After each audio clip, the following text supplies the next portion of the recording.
You may have heard the term general education, but maybe never fully understanding what that actually means. A lot of people think it just means English and math and history and stuff, and yes, that is included within general education, but it's really much more broad. Let's take a look. General education is necessary for an associate's degree of any kind, and also to prep for a transfer to a four-year university, no matter what system you are going into. It is not necessarily for certificates. Depending on what you're going for, there are a few certificates that have a general ed class included, but in general, not the whole pattern is required for the certificate programs.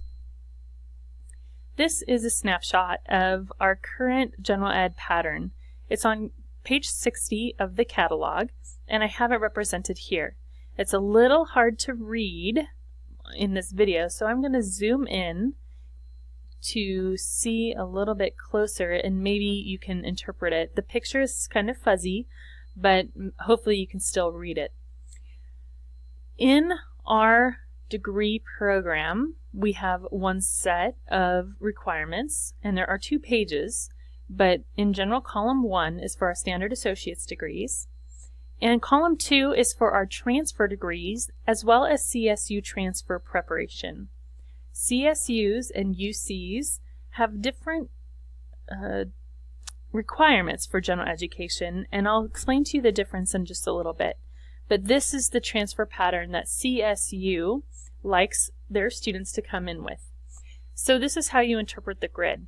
Area A, for an associate's degree, you need 2 courses, one in A2, which would translate over here to A2, which is English 1A, or an AP score from high school. And then one in A1 or A3. So you get to choose one class out of all of those areas. On the opposite side, for the CSU or a transfer degree, you need to complete 3 courses in this area. One in A1, one in A2, and one in A3. Now, how in the world do you know what is SpeechComm 1 and what is SpeechComm 4? Well, you would use the course descriptions in the back of the book. I'm going to show you what a course description looks like in a minute if you haven't seen one. But in general, that's how you interpret this grid, and you do it for each of the areas. You'll see here also in Area B, 1 course in B1 or B2, 1 course in B4, which is the math area, and in my scroll here, you can scroll down, and Math 104 is the requirement for an associate's degree, and then all of these other ones are transfer math, which meet that B4 requirement over here in the transfer pattern. Okay, there's some little side notes in small print. This talks about things double counting. So, for example, English 1B, you see it up here in Area A3, and then it also is on the second page in Area C2. I'm going to zoom in here as well. And here it is in C2. Well, you cannot double dip within general ed patterns. If English 1B happened to be a class in your major, say you're a English major and English 1B is a requirement, you can take it and have it count in both your major as well as general education. So you can double dip between your major and general ed. However, you cannot double dip general ed into other general ed areas. So again, here's page 2, and it kind of brings you through each area. There are 5 areas total, including 2 units of activity courses if you're getting one of our internal associate's degrees, and on page 59 lists all those options. And CSUs don't necessarily care if you're physically fit, so an activities requirement is not really a part of the transfer degrees or a transfer pattern. One thing I do want to highlight on the CSU is that the California State University system has a graduation requirement called the U.S. History, Constitution, and American Ideals. And to complete that requirement, you need 2 courses. One is U.S. Government, which is our Poli-Sci 10, and another one is U.S. History, which is our History 16 or History 17. Those also fall into this Area D requirement, so we recommend that 2 of your 3 courses be those requirements so that you can double dip that requirement for the American Ideals graduation requirement at the CSU end of things. So that is our general ed pattern for AA, AS degrees, as well as transfer degrees and CSU path. This is what a course description looks like, and so you can use these to interpret what all of these little codes mean. On here you see anthro of all kinds, but let's just look at Anthro 1 in particular. Here is the description for Anthro 1. Biological anthropology. It's 3 units. It's a lecture class. This is the course description, what you're going to learn in the class. There's an MJC, our sister college equivalent, and they call it Anthro 101. So if you wanted to take something down there, maybe we're not offering it here in a time that you can take it, and maybe they have an online version at MJC, you are welcome to concurrently enroll. There's a process with that through admissions, and you can do that and just make sure you are enrolling for the same course. This indicates the transferability of it and what area of general ed it meets on both the CSU GE pattern that we just looked at and the IGETC pattern, which I'm going to introduce to you in a moment. And then CID, which is, I think we talked about that already. It's in another video. The California ID means this is what it's called across the board at all California community colleges that have the same course, Anthro 110. So that CID can be helpful if you're trying to use other colleges as well. Another thing that the course descriptions help with is the prerequisite information. You know, those classes that you have to take before you can take another class. This is where it lists it. So for example, Anthro 8 needs a completion of Soc 1 before you can take this class. So that Soc 1 would have to be on your transcript, either in progress or completed, before our system would allow you to enroll into that course. Okay, let's go on to the next slide. This is going to introduce to you the University of California, or UC, General Ed pattern.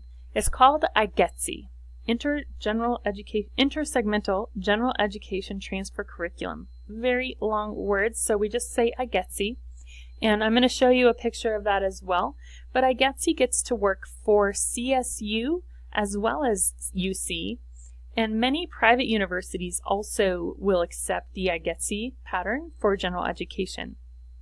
If you are a science major, an engineering major, a computer science major, this general ed pattern is not really your best bet in terms of meeting all of the bullet points on these. So you're going to want to talk to a counselor and make sure you're not taking too many classes. You really want to focus on those math and science courses in those areas so you don't have to take as much general ed.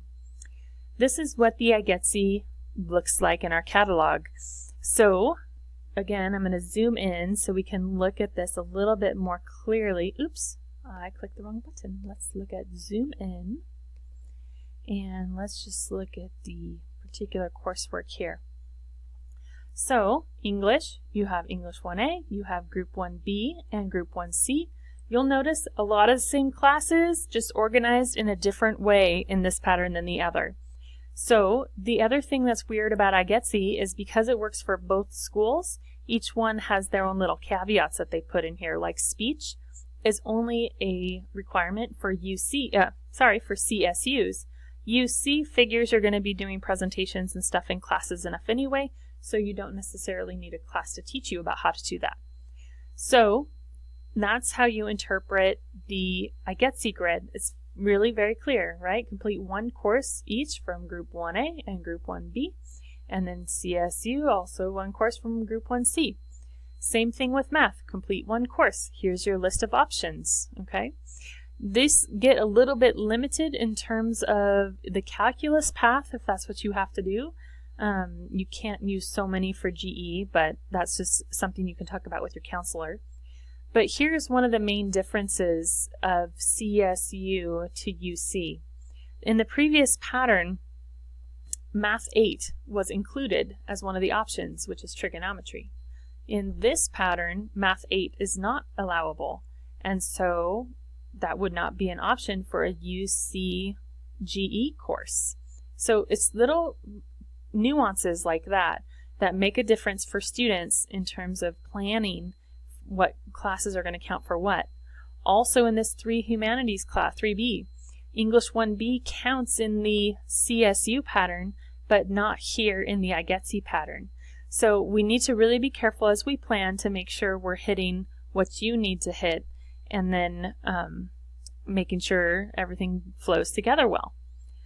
Also, again, little notes that you cannot double dip areas, right? History 5 is also here and here, so it can only count in one area. And so you have to just pay attention to those little notes on the side, the fine print, right? So there are 7 areas for IGETC, but that doesn't necessarily mean there's more classes. For example, UC requires a language for admissions. And so if you had some high school language, that can help, that can count, right? So it says 2 years of high school study or some of these classes. And then the history, here is that CSU graduation requirement of U.S. government and U.S. history. Again, area 4 for IGETC includes that poli-sci class as well as the history classes. So you can double dip area 7 into area 4. So it doesn't necessarily mean more classes, it just means hitting the marks for each one of the systems that you want to be eligible for. Why do you need general education anyway? Well, you need to have a broad base, right? If you're having a liberal arts education for an associate's degree or bachelor's degree, that degree, that stamp is saying that you are a well-educated person, and not just in the area in which you're being trained. It means you're a critical thinker, you're a broad-based thinker, and that you have a little bit of knowledge about quite a few things and can be an informed citizen and participate in society as such. So, which GE pattern depends on your goals. If you are doing the IGETC pattern, you are likely keeping yourself open to a lot of options as well as our transfer degrees. If you know for sure you want to go to a CSU and get one of our transfer degrees, or get one of our transfer degrees, the CSU General Ed pattern is your key. And if you're looking for an in-house associate's degree, then you'll be picking the General Ed pattern for the ASAA, plus some activity classes. So that is general education in a nutshell. Hopefully this was helpful to you to wrap your head around it.